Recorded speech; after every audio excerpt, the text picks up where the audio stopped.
Você acaba de encontrar a vaga perfeita. Você encontrou uma vaga de analista de dados, a profissão que você sempre sonhou em trabalhar, dentro da área que você sempre sonhou em atuar, dentro da empresa que você sempre sonhou em conseguir trabalhar também. E aí tá tudo perfeito, você tem até mesmo o seu portfólio, você tem projetos, você está se posicionando dentro do LinkedIn.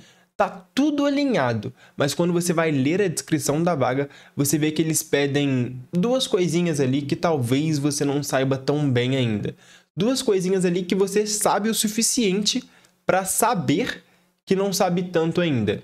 E por conta disso, você decide não se candidatar.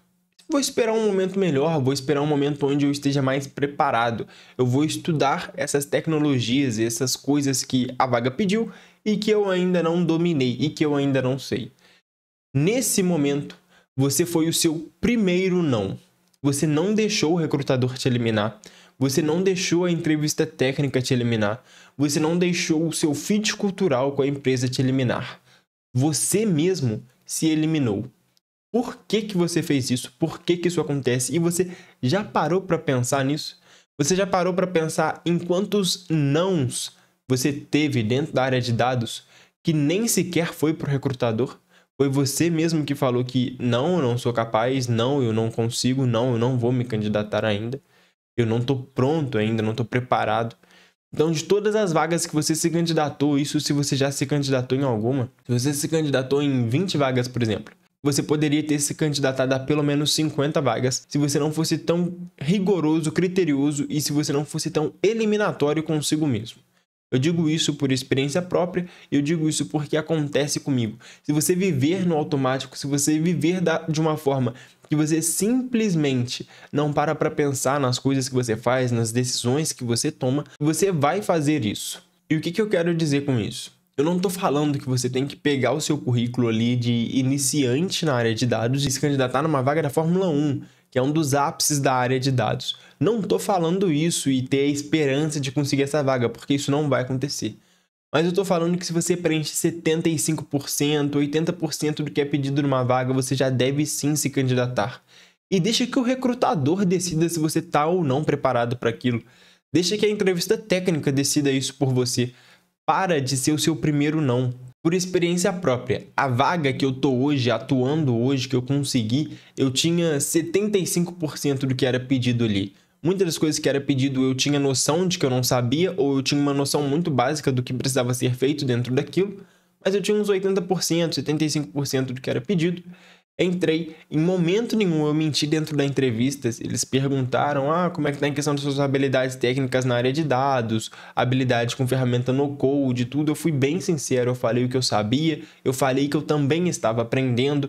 Então, essa é uma dica para você. Se você já sabe que não sabe tal coisa, antes da entrevista, beleza, você se candidatou e conseguiu uma entrevista.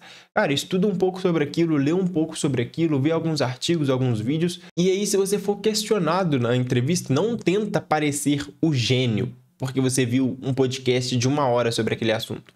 Não tenta, porque vai ser muito pior, vai ser muito mais feio, e quem domina o assunto vai nitidamente ver que você está sendo muito superficial.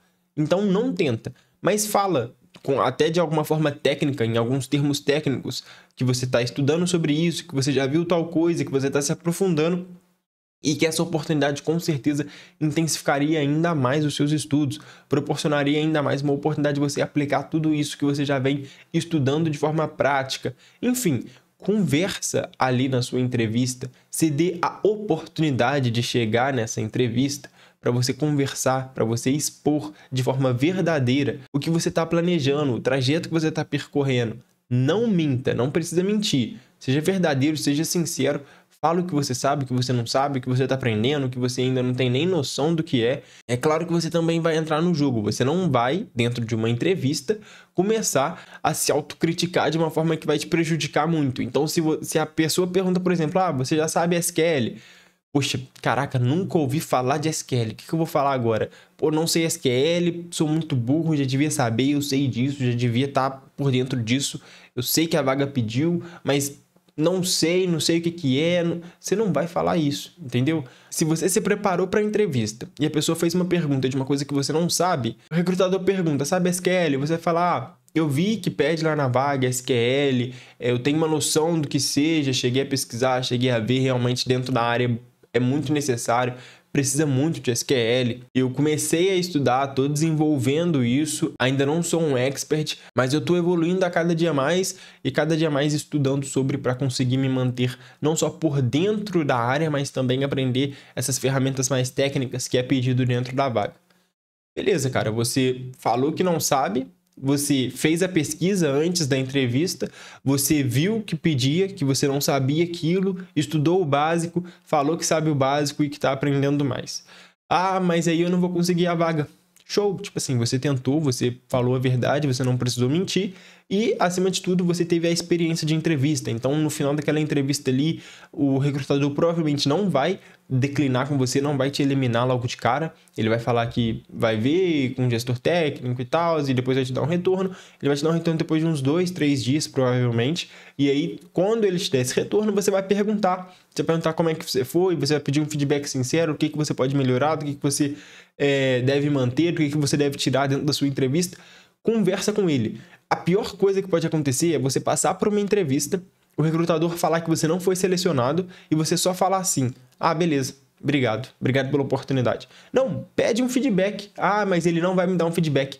Pede o feedback, entendeu? Pede, faz a sua parte. É igual se candidatar para a vaga. Não seja o seu primeiro não. Você evita se candidatar e aí você mesmo está se eliminando. Você não pede o feedback e aí você deixa de ter a oportunidade de receber um feedback. Independente do resultado do outro lado, você tem que fazer a sua parte. E o que é a sua parte? É se candidatar na vaga. É, claro, estudar, se preparar, ter um bom currículo. Isso é a sua parte. Ah, fez a entrevista, foi reprovado. É pedir o feedback. Ah, não fui respondido. Beleza, você fez a sua parte, entendeu? Você solicitou um feedback, perguntou, foi cordial. Acima de tudo, recebeu o feedback, você evoluiu com o feedback. Em vez de levar para o lado pessoal como se fosse um ataque, você viu, realmente, falhei nisso, falhei naquilo, deveria ter falado dessa outra forma para ele entender melhor o que eu queria dizer. Recolheu o feedback, aprimorou e vai para a próxima, entendeu? Você receber um não dentro de um processo seletivo, ele não é o fim do mundo.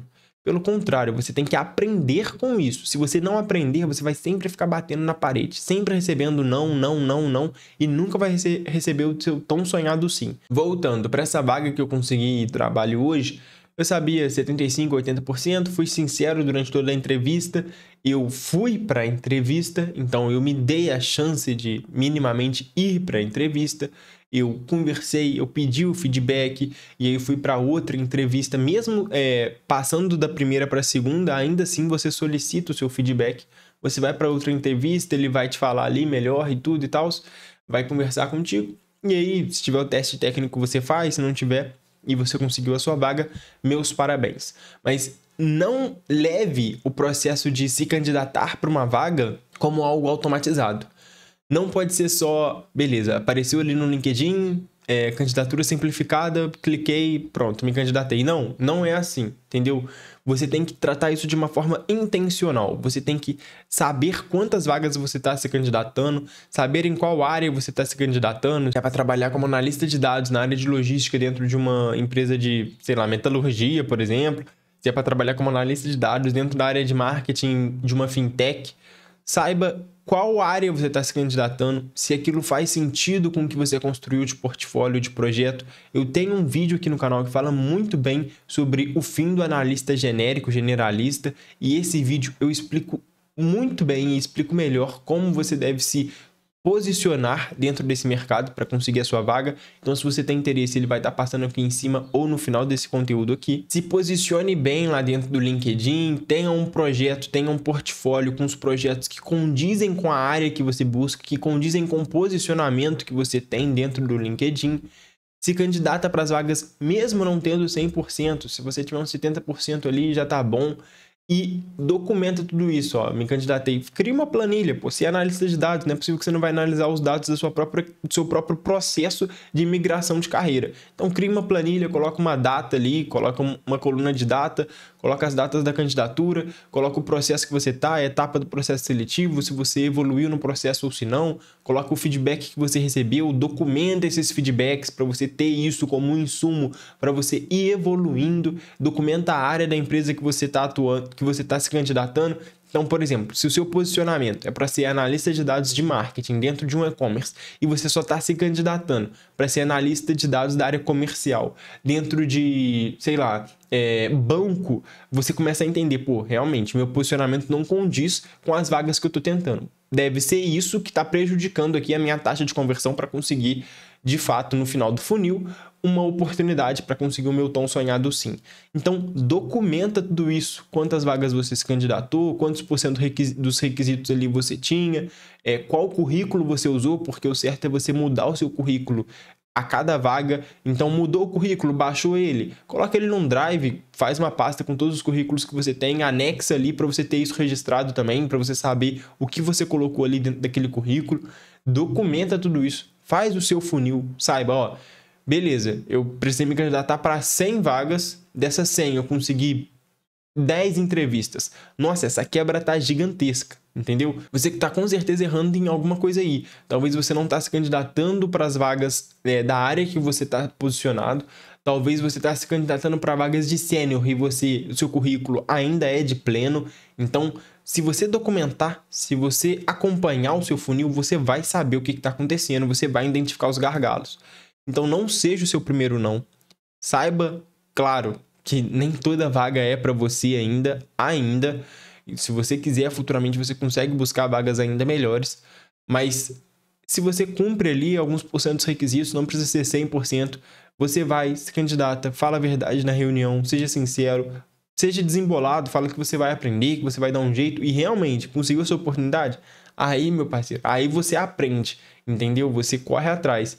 Às vezes, o que você não sabe ali dos requisitos que está solicitando dentro da vaga, nem vai usar no dia a dia. Você fala, eu vou aprender e tudo, o recrutador deixa você passar, o gestor deixa você passar, e no dia a dia você nem escuta falar daquela ferramenta, você, enfim, é só uma utopia da empresa de que no cenário perfeito eles usariam aquela ferramenta. No fim das contas eles não usam, você nem precisa aprender e tá de boa. No fim das contas você acaba aprendendo porque é uma ferramenta que está crescendo no mercado, você vê essa movimentação, então enfim, você aprende, aplica naquela própria empresa, você aumenta o seu valor de mercado e aí, enfim, futuramente se você quiser pedir para um aumento, pedir para melhorar de cargo lá dentro, você vai conseguir, porque você conseguiu implementar uma coisa que a empresa ainda não tinha implementado. Tem algumas outras estratégias aí que dá para você fazer, beleza? Eu mesmo lá dentro da vaga que eu consegui, tinha algumas coisas que eles pediram que eu ainda não tinha e hoje em dia a gente ainda não usa, tá começando a usar agora, tô começando a estudar por fora, então, enfim. O dia a dia, a rotina da empresa é muito diferente do que a entrevista de emprego se mostra ali também. Talvez você nem goste da empresa no final das contas, ou talvez você goste tanto, mas não goste tanto assim da área de dados.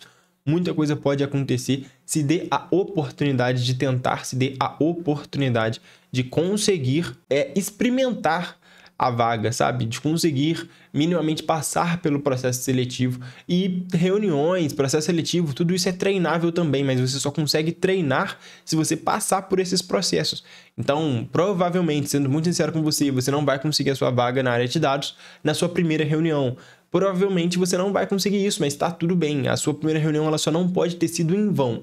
Você tem que aprender com ela, você tem que documentar esses dados, você tem que aprender com esses dados para na segunda reunião você entrar melhor. Se você ficar repetindo sempre a mesma coisa e toda reunião que você faz, você recebe não, é porque infelizmente você não está conseguindo evoluir mesmo. Eu vou estar deixando passando aqui para vocês agora o vídeo que fala sobre o fim dos analistas de dados genéricos. Esse vídeo eu particularmente achei que ficou muito bom, consegui expor bem a minha ideia ali naquele vídeo. Então se inscreva para não perder nenhum conteúdo novo. Eu vou trazer conteúdo prático na tela do meu computador, igual eu fazia antes, vou voltar a fazer na tela do meu computador, mas eu também tô colocando esse novo estilo de conteúdo aqui no canal. Deixa aqui nos comentários se você gosta desse estilo de conteúdo, que é um conteúdo mais talkhead, né? E eu falando aqui para você, sem mostrar a tela, sem nada, só eu e você trocando uma ideia aqui, conversando como se você estivesse aqui na minha frente e eu passando um pouco da minha visão de mundo para você. Não necessariamente é o certo, é só a minha visão e é bom deixar isso bem claro, que eu não tô tentando impor nada, não tô tentando falar que é uma verdade absoluta, não é isso. Eu tô passando o que eu penso, o que eu acho, o que eu enxergo dos movimentos do mercado. E aí, deixa aqui nos comentários se você gostou desse estilo de vídeo ou se você prefere vídeos mais práticos na tela do computador mesmo. Enfim, deixa aí pra mim que eu preciso saber desse feedback para saber se eu continuo esse estilo de conteúdo ou se eu não continuo. Se você gostou, deixa o seu like. Te vejo no próximo vídeo.